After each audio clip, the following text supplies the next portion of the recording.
the quiet countryside of Bavaria, Germany, there once stood a small, isolated farmhouse. Locals called it Hinterkaifeck. It was peaceful, surrounded by fields and forest, the kind of place where nothing ever happens. Until one cold March night in 1922, when something terrible did. The farm belonged to Andreas Gruber, 63 years old, strict, stubborn, but hard-working. He lived there with his wife Astrid Kazilia, their widowed daughter Victoria, and Victoria's two children, Kazilia Jr., just 7, and Joseph, barely 2 years old. They also had a maid, Maria Baumgartner, who had only arrived the day before the tragedy. She never knew that the job she'd taken would be her last. Days before the murders, strange things began happening on the farm. Andreas told neighbors he found footprints in the snow leading from the forest straight to his house, but no footprints leading back.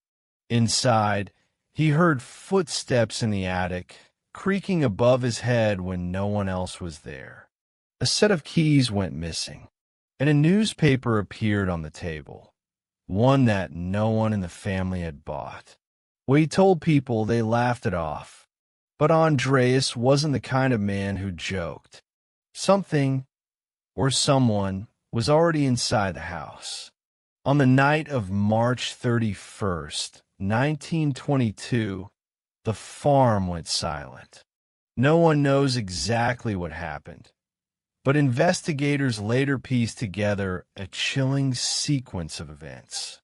One by one, the family was lured into the barn, and there, in the dark, each was struck down with a mattock, a heavy farming tool.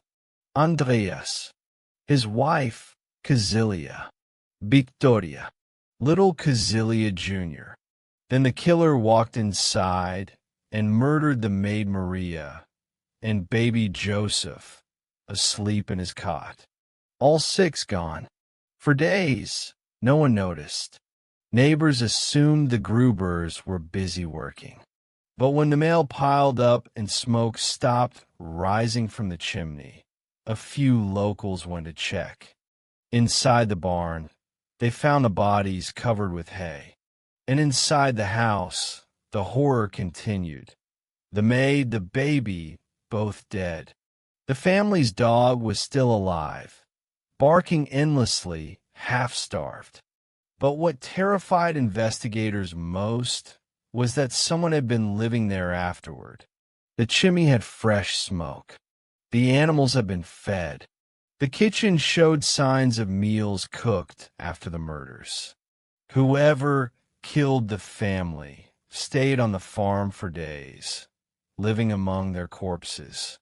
Police searched everywhere, but found no clear motive, no murder weapon, and no escape trail.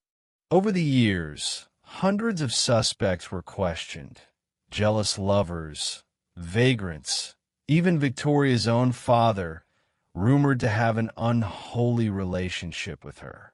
But nothing was proven.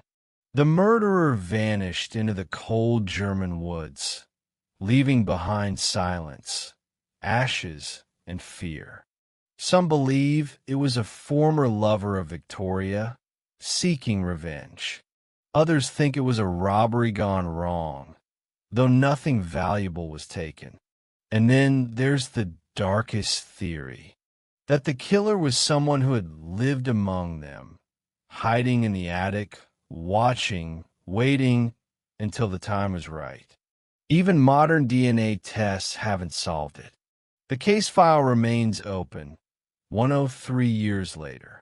The farmhouse was torn down in 1923, but before they destroyed it, investigators found one last thing: a small hidden crawl space above the ceiling. Inside was straw bedding and crumbs and a human-sized indentation, as if someone had been sleeping there. To this day, No one knows who killed the Gruber family of Hinterkaifeck, but one thing is certain. Sometimes the scariest monsters aren't in the woods. They're already inside the house.